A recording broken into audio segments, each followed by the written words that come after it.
May the 9th, 1940. A little French town with little French children. A town in the Ardennes, not far from Germany, which is at war with France. But things have been quiet. Until now. So the children continue to line their clogs up neatly. And their school teacher says, "Today we'll learn a nice song to bring peace back to us." Round, round, round go the puppets.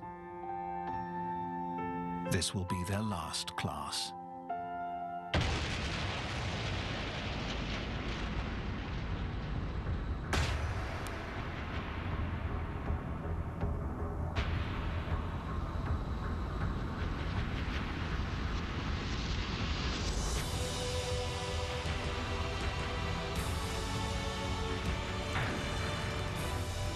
The 10th of May, 1940.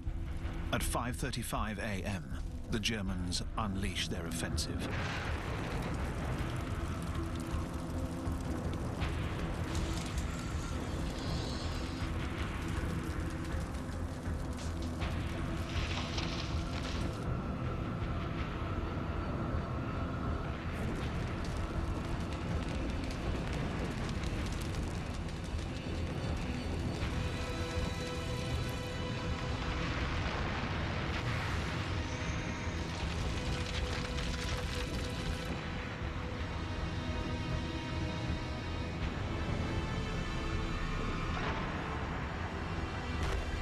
German paratroopers are dropped into Holland. They are the vanguard, the first of 3 million invaders. The Wehrmacht marches into Belgium. This is Hitler's decoy. The Germans pretend they're going to attack France through neutral Belgium, as they did in 1914. The French General Gamelin, Commander-in-Chief of the Allied forces, is confident. He has everything covered. He fine-tuned his strategy during the phony war.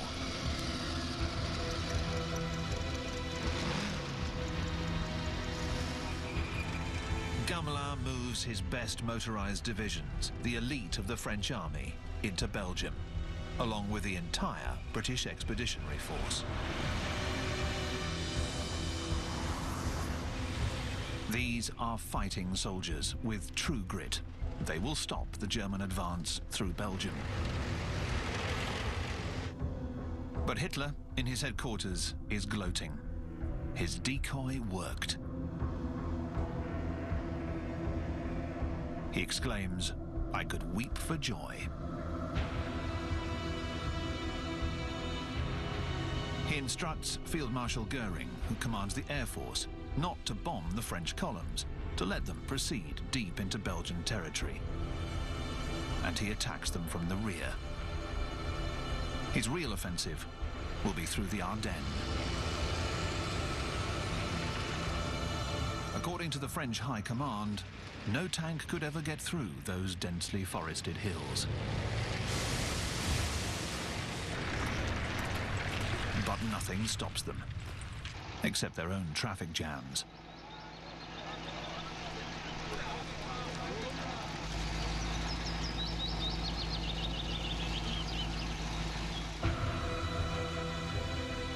Meanwhile, in the Netherlands and Belgium, people who own cars are among the first to flee.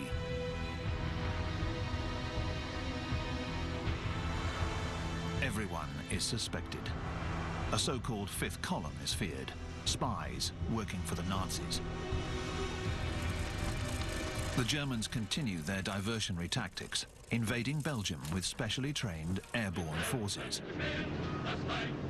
The sappers belt out their song from the campaign in Poland. The girls will have to wait, comrades. It's time to go, comrades. On the 11th of May, at daybreak, they are dropped into Belgium. Their goal is to capture the linchpin of the Belgian defense system, Fort Eben-Emael, on the Albert Canal, which is reputed to be impregnable.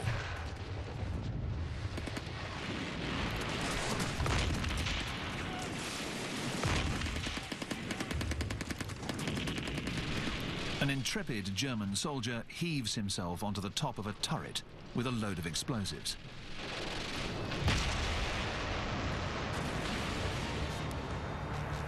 The conquerors stride through the ruins of Fort Ebenemeil, the key to Belgium. Images such as these will forge the Wehrmacht's reputation of invincibility. After the fort falls, people scramble to catch the last trains to Paris.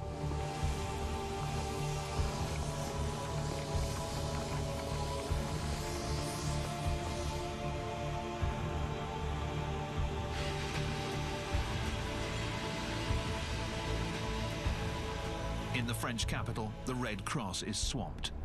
Belgian refugees are transferred to cattle cars heading south.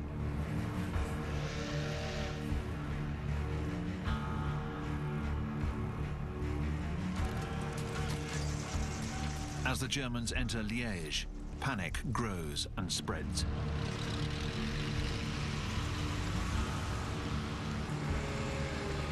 Faced with such a show of force, there are only two options: obey or flee.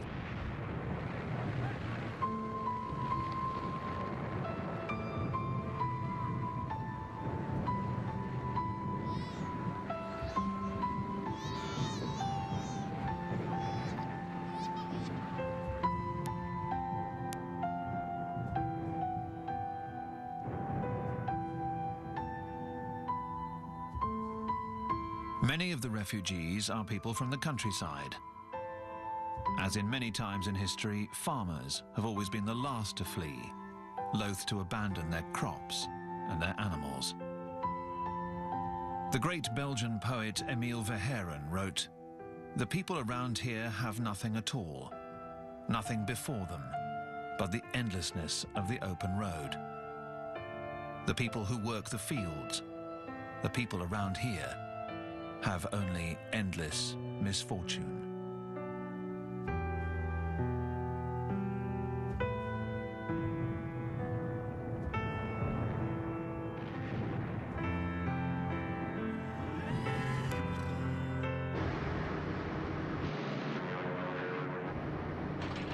The Germans unleash their aerial offensive, destroying strategic crossroads, airfields, refineries, and fuel supplies.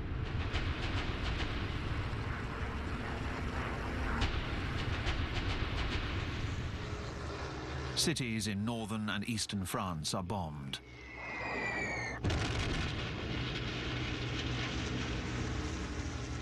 The French are now facing the reality of modern warfare.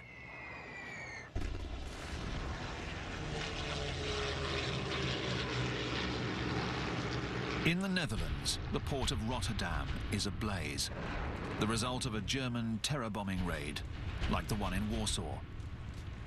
But these bombs were dropped after the city had surrendered, another of Hitler's war crimes. In London, the new Prime Minister is Winston Churchill. His first speech reveals his determination to keep fighting, whatever the circumstances. I will say, without a doubt, that the fate of Holland and Belgium, like that of Poland, Czechoslovakia and Austria, will be decided by the victory of the British Empire and the French Republic. But things have suddenly turned very grim in France. In just 3 days, the Germans have swept through the Ardennes and are advancing towards the French defensive line on the Meuse River. They are closing the net with their pincer movement, seeking to entrap the Allied troops massed in Belgium. The German infantrymen knock over the French as if they came from a different world. With their hand grenades,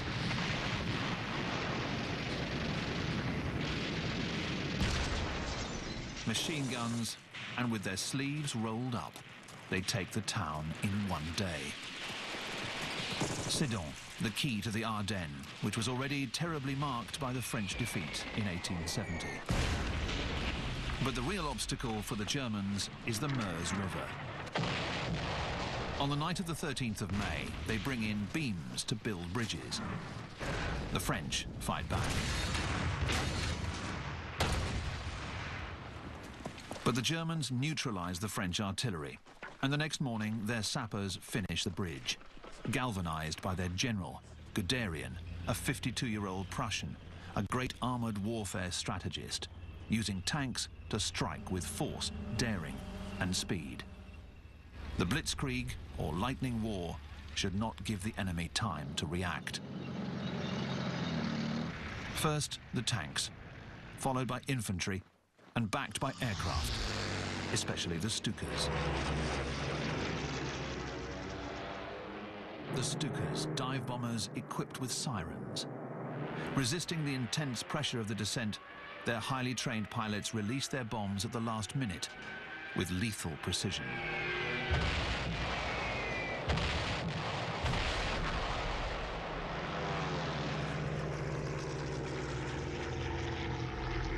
The French Prime Minister Paul Reynaud telephones Churchill in alarm.